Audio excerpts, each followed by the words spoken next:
Mangalagiri CI Srinivasarao ఉదంతం ఇప్పుడు ఆంధ్రప్రదేశ్ రాజకీయాల్లో హాట్ టాపిక్గా మారింది.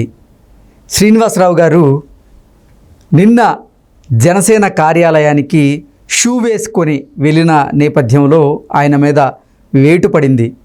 ఇప్పుడు ఆంధ్రప్రదేశ్ ఉప ముఖ్యమంత్రి అలాగే జనసేనాని పవన్ కళ్యాణ్ గారు వారాహి అమ్మవారి దీక్ష చేస్తున్నటువంటి నేపథ్యంలో శ్రీనివాసరావు గారు జనసేన కార్యాలయానికి అపాయింట్మెంట్ లేకుండా వెళ్ళడం, అక్కడ సిబ్బంది ఆయన్ని అడ్డుకునేటువంటి ప్రయత్నం చేసినా వారి మాట వినకుండా ఆయన బూట్లు వేసుకొనే జనసేన కార్యాలయంలోకి వెళ్ళడంతో ఆయన మీద వేటు వేసిన నేపథ్యంలో దీని మీద మనం విశ్లేషణ చేసుకునేటువంటి ప్రయత్నం చేద్దాం. ప్రస్తుతం మనతో పాటు ఉన్నారు ప్రముఖ రాజకీయ విశ్లేషకులు, ప్రముఖ సీనియర్ జర్నలిస్ట్ దుర్గా వడ్లమణి గారు. వారితో మాట్లాడదాం. దుర్గా, నమస్తే. నమస్తే. మంగళగిరి సిఐ శ్రీనివాసరావు గారి ఉదంతం ఇప్పుడు ఆంధ్రప్రదేశ్ రాజకీయాల్లో హాట్ టాపిక్గా అయితే మారింది.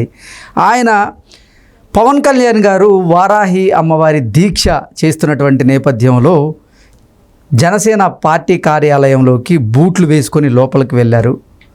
అంటే అక్కడ కార్యాలయానికి సంబంధించినటువంటి సిబ్బంది ఆపేటువంటి ప్రయత్నం చేస్తున్నప్పటికీ ఆయన ఎవరి మాట వినకుండా బూట్లతోనే లోపలికి వెళ్ళిన నేపథ్యంలో ఆయన మీద వేటు పడింది. దీన్ని ఎలా చూడాలి? అంటే ఎవరి సెంటిమెంట్స్ వాళ్ళకు ఉంటాయి కదండి. మీకు గుర్తుంటే ఇందిరాగాంధీ టైంలో ఎందుకంటే ఇందిరాగాంధీ హత్య జరిగింది అమృత్సర్లో బోట్లతోటి వాళ్ళు వెళ్ళటం వల్లే కదా ఆ రోజు. దానివల్ల ఒక హత్య జరిగింది. అంటే ఇప్పుడు హత్యలు జరగాలని మనం చెప్పట్లేదు, అసలు అంత దూరం ఎవరు వెళ్ళకూడదు కూడా. కరెక్టే, మతం అనేది ఎవరికి వాళ్ళకి ఎక్కువే, ఎవరి మతం వాళ్ళకి ఎక్కువ, ఎవరి మతం వాళ్ళ ఇష్టం. మనం దాని గురించి ఎప్పుడు మనం మాట్లాడడం కూడా. కాకపోతే చెప్తున్నా కూడా వినకుండా, అంటే వితౌట్ అపాయింట్మెంట్ వెళ్ళాడు ఆయన. ఇప్పుడు అపాయింట్మెంట్ ఇచ్చారనుకోండి, సరే నా టైం అయింది నేను లోపలికి వెళ్ళాలి అని వెళ్తే అది వేరే విషయం. కానీ అపాయింట్మెంట్ లేకుండా అక్కడ వాళ్ళు చెప్తుంటే కూడా పట్టించుకోకుండా ఆఫీస్లో ఉన్న వాళ్ళు ఆయన లోపలికి వెళ్ళారు, ఆయన పూజ చేసుకుంటున్నారు. అయితే ఇక్కడ పవన్ కళ్యాణ్ ఏమీ కంప్లైంట్ చేయలేదు మీరు తీసుకుంటే కనుక. అయితే అక్కడ ఉండేవాళ్ళు ఉన్నతాధికారుల దృష్టికి తీసుకెళ్తే అక్కడ గుంటూరు రేంజ్ ఐజీ ఎవరైతే ఉన్నారో సర్వశ్రేష్ఠ త్రిపాఠి అన్న ఆయన, ఈయన్ని వేరే చోటకి బదిలీ చేశారు. తర్వాత ఇది త్రిపురాంతకం ఐజీగా ఉన్న వినోద్ కుమార్ గారిని తీసుకొచ్చి మంగళగిరి ట్రాన్స్ఫర్ చేశారు. కాబట్టి వ్యక్తిగత సిఐగా చేశారు. సో వ్యక్తిగతంగా ఎవరిది ఏంటి అనేది కొన్ని సందర్భాల్లో పట్టించుకోవాలి. ఇప్పుడు పూజలో ఉన్నప్పుడు ఎవరైనా డిస్టర్బ్ చేయం, ఏ మతమైనా సరే. మా మతం కాదు అక్కడ, వాళ్ళ నమ్మకాలని మనం ఎవరం కూడా కించపరచకూడదు. సో ఈయన బోట్లతో వెళ్ళటం అనేది తప్పు. ఇంకొకటి, ఇప్పుడు అక్కడ అర్జెంట్ పని ఏమీ లేదండి, నెంబర్ 1. నెంబర్ 2, ముందుగా అపాయింట్మెంట్ తీసుకోలేదు. అంటే సాధారణ రోజుల్లో బూట్లతో వచ్చినా కానీ ఎవరూ పట్టించుకోరు. కానీ అక్కడ అసలు పవన్ కళ్యాణ్ గారు వారాహి అమ్మవారి దీక్షలో ఉన్నారు. వారాహి అమ్మవారి దీక్ష చాలా శ్రేష్టకరంగా భావించి చేస్తూ ఉంటారు. ఇప్పుడు ఆయన పూజలో ఉన్న సమయంలో శ్రీనివాసరావు గారు బూట్లతో లోపలికి రావడాన్ని అక్కడ పనిచేస్తున్నటువంటి కొంతమంది సిబ్బంది అది పై స్థాయి వాళ్ళకి కంప్లైంట్ చేయడం, అది అసలు పవన్ కళ్యాణ్ గారికి కూడా తెలియకుండానే జరిగిపోయింది. ఇప్పుడు శ్రీనివాసరావు గారి పరిస్థితి ఏంటి? అంటే ఇక్కడ 2 విషయాలండి. మీరు చెప్పినట్టుగా ఇప్పుడు అమ్మవారిది చాలా ఆవిడ ఏమనాలి, చాలా పవర్ఫుల్ అమ్మవారు అంటారు. కాబట్టి ఇప్పుడు నెగిటివ్ కొట్టకూడదు కదా ఇది కూడా. సో ఆ ఉద్దేశంతో చెప్పు, పూజలో దోషాలు దొరలకూడదు. దానివల్ల ఇప్పుడు ఎవరికి కూడా చెడు జరగకూడదు. అది పవన్ కళ్యాణ్ గారికా లేకపోతే మొత్తం దీనికా లేకపోతే మంగళగిరికా అది మనకు తెలియదు. సో చాలా విషయాలు ఆలోచించి ఉంటారు. ఒక విషయం జరిగినప్పుడు దాని రిలేటెడ్గా చాలా ఉంటాయి కదండి, అవన్నీ ఆలోచించి వాళ్ళు ఉన్నతాధికారులకి చెప్పి ఉండొచ్చు. ఇంకొక విషయం ఏంటంటే, ఈ సిఐ శ్రీనివాసరావు ఎవరైతే ఉన్నారో ఈయన గతంలో కూడా జనసేనని కానీ, అంటే పవన్ కళ్యాణ్ని కానీ, పవన్ కళ్యాణ్ దగ్గర ఉండే కార్యకర్తల్ని కానీ వీళ్ళందరినీ కూడా చాలా ఇబ్బంది పెట్టారట.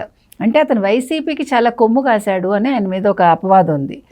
అంటే ఈ సిఐ శ్రీనివాసరావు గారు ఉద్దేశపూర్వకంగానే బూట్లతో జనసేన కార్యాలయంలోకి వెళ్ళారా, లేదంటే అసలు బై మిస్టేక్ ఆయన తెలుసుకోకుండా వెళ్ళాల్సిన పరిస్థితి ఉందా నిన్న? అంటే ఏం చెప్తారు? అంటే ఉద్దేశపూర్వకంగా వెళ్ళారో లేదో మనకు తెలియదండి, కానీ తొందరపాటు చర్య అయితే అది.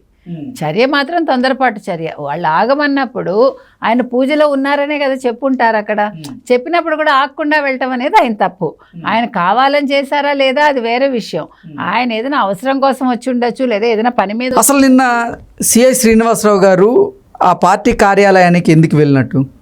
అది మనకు ఐడియా లేదండి, అసలు మనకు తెలియదు. అంటే సెక్యూరిటీలో భాగంగా వెళ్ళుంటారా, లేదంటే ఏదైనా పని ఉండి ఆ పని కోసం అక్కడికి వెళ్ళాల్సిన పరిస్థితి ఉందంటారా నిన్న? రెండు రకాలుగా కూడా ఉండొచ్చు, మనకు తెలియదు. అంటే ఏదైనా గబుక్కని మాట్లాడడానికి వెళ్ళారేమో నిన్నను. అందులో నిన్న చాలా పెద్ద సభలు జరిగాయి కదా, మీకు గుర్తుండే రామోజీరావు గారి నిన్న సభ జరిగింది. మరి అందుకు సంబంధించి ఆయన ఏదైనా మాట్లాడటానికి వెళ్ళారా ఏ రకంగా అనేది మనకు తెలియదు. ఇప్పుడు నిన్న మహామహులందరూ అక్కడికి వెళ్ళారండి. సినిమా ఇండస్ట్రీ నుంచి వెళ్ళారు, పాత్రికేయ రంగం నుంచి వెళ్ళారు, చాలా పెద్ద పెద్ద వాళ్ళందరూ నిన్న అక్కడే ఉన్నారు కదా, విజయవాడలోనే ఉన్నారు మనకు తెలిసి. సో ఆ అంశంగా ఏదైనా మాట్లాడటానికి వెళ్ళారా, లేదు వ్యక్తిగత పని మీద వెళ్ళారా మనకైతే తెలియదండి. ఏది ఏమైనా కూడా ఒక పని చేసేటప్పుడు అవతల వాళ్ళు వద్దు అన్నప్పుడు ఒక సెకండ్ ఆగితే ఇంత దూరం రాదు. అలాగని దీనికి ఎవరిని నిందించాల్సిన పని కూడా లేదు. వారాహి అమ్మవారి దీక్షని 11 రోజుల పాటు నియమ నిష్టలతో చేస్తూ ఉంటారు. సో దీన్ని అంటే నిన్న శ్రీనివాసరావు గారు ఆ దీక్షకు భంగం కలిగించినట్లు కొంతమంది భావించారా? అందుకే అతని మీద కంప్లైంట్ చేయాల్సిన పరిస్థితి వచ్చిందా అంటే ఏం చెప్తారు? ఉండొచ్చండి. ఇప్పుడు మనం ఒక పూజ చేసేటప్పుడు ఇప్పుడు 11 రోజులు కావచ్చు, 9 రోజులు కావచ్చు, వారాహి పూజ చేస్తారు. ఇప్పుడు అయ్యప్ప దీక్ష కొంతమంది చేస్తారు, భవానీ దీక్ష కొంతమంది చేస్తారు, చాలా దీక్షలు ఉన్నాయి. శ్రీశైలం వెళ్తారు కొంతమంది దీక్షతోటి, తిరుపతి వెంకటేశ్వర స్వామికి మొక్కుకుంటారు. ఈ దీక్షలన్నీ ఎందుకు చేస్తారండి? వాళ్ళు ఏదో ఒక నమ్మకంతో ఒకటి అనుకుని చేస్తారు. ఈయన కూడా గత సంవత్సరం కూడా చేశారని మనం విన్నాం, వారాహి దీక్ష. ఎవరు? పవన్ కళ్యాణ్ గారు. సో ఇప్పుడు జనసేన 10 ఏళ్ల తర్వాత రాజకీయంగా వాళ్ళు నెగ్గడమే కాకుండా పదవులు కూడా పొందారు. మొదటిసారి పవన్ కళ్యాణ్ గారు మొదటిసారి పవన్ కళ్యాణ్ గారు ఎమ్మెల్యేగా గెలిచారు. ఒక మంత్రి పదవి వచ్చింది, ఒక ఉప ముఖ్యమంత్రి పదవి వచ్చింది. మరి ఆయన ఏమైనా సంకల్పం అనుకున్నారేమో మనకు తెలియదు, అందుకోసం చేస్తున్నారు. ఎప్పుడైతే ఈయన బోట్లతో వెళ్ళారో అది వాళ్ళు అపచారంగా భావించుంటారు. ఓకే, అంతే కదా, ఆచార విరుద్ధం కాబట్టి వాళ్ళు ఫీల్ అయ్యాయో దీనివల్ల ఒక నెగిటివ్ రాకూడదు అనే ఉద్దేశంతో ఆయన మీద కంప్లైంట్ ఇచ్చి ఉండొచ్చు. ఏది ఏమైనా మనం ఏ పని చేసినా కూడా కొంచెం ఆలోచించి చేస్తే బాగుంటుందండి. తర్వాత వచ్చే పరిణామాలకి మనం ఎవరిని బాధ్యులను చేయకూడదు. మనం చేసిన తప్పుకి నా మీద కక్షతో చేశారనో లేకపోతే దానికి ఏదో రాజకీయ రంగులు పులవటం ఇవన్నీ చేయకూడదండి ఎవరైనా సరే. సో ఇప్పుడు ఈ సిఐ గారు కూడా ఆయన చేసిన తప్పుకి ఆయనకి ఒక రకంగా ఆయనకు బదిలీ జరిగి ఉంటుందని. అంటే గతంలో జనసేనని అలాగే జనసేన కార్యకర్తల్ని టార్గెట్ చేశారా ఈ సిఐ శ్రీనివాస్ గారు? అవునండి, గతంలో చేశారనే కదా చెప్తున్నారు. ఏ రకంగా చూసుకున్నా ఇప్పుడు గతంలో పోలీస్ వ్యవస్థ అంతా ఎలా ఉందో మనం చూసాం. 5 ఏళ్ళు వాళ్ళందరూ కూడా ఊడిగం చేశారు ఒక రకంగా. పోలీసు శాఖలో నిజాయితీ గల ఆఫీసర్లు మనం ఈరోజు వేళ్ల మీద లెక్క పెట్టచ్చు. అలాంటి వాళ్ళు స్తబ్దుగానే ఉన్నారు. ఇట్లాంటి చేసిన వాళ్ళే అంటే పార్టీ మాట విని లేకపోతే అధికారుల మాట విని లేకపోతే నాయకుల మాట విన్నవాళ్లే ఈ రకంగా ఉన్నారు. ఆ రకంగా ఈయన కూడా ఈ సిఐ శ్రీనివాసరావు కూడా గతంలో జనసేనని చాలా ఇబ్బంది పెట్టారు ఆయన. అంటే వీళ్ళందరూ ఎలా అనుకున్నారంటే వైసీపీ జగన్మోహన్ రెడ్డిని మనం సంతృప్తి పరిస్తే చాలు, మనం హ్యాపీగా ఉండొచ్చు, మనకి పదవులు ఉంటాయి, మళ్ళీ అయితే ప్రమోషన్స్ వస్తాయి అనుకున్నారు. ఇంకో 5 ఏళ్ళు ఆయనే ఉంటారని కదా అందరి ఉద్దేశము. దాంతో వాళ్ళు ఇష్టానికి వాళ్ళు పెట్టలేకపోయారండి. దానికి ఈరోజు ఆయన అంటే దానికోసం కదా ఆయన చేసిన తప్పుగా ఆయన ఫలితం అనుభవిస్తున్నారు అంతే.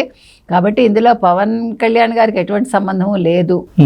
సో అక్కడ ఉన్న వాళ్ళు కంప్లైంట్ ఇచ్చారు, దానికి తగ్గట్టుగా ఆ గుంటూరు రేంజ్ ఐజీ ఆయన దాని మీద నిర్ణయం తీసుకున్నారు అంతే. ఓకే అండి, థ్యాంక్ యూ.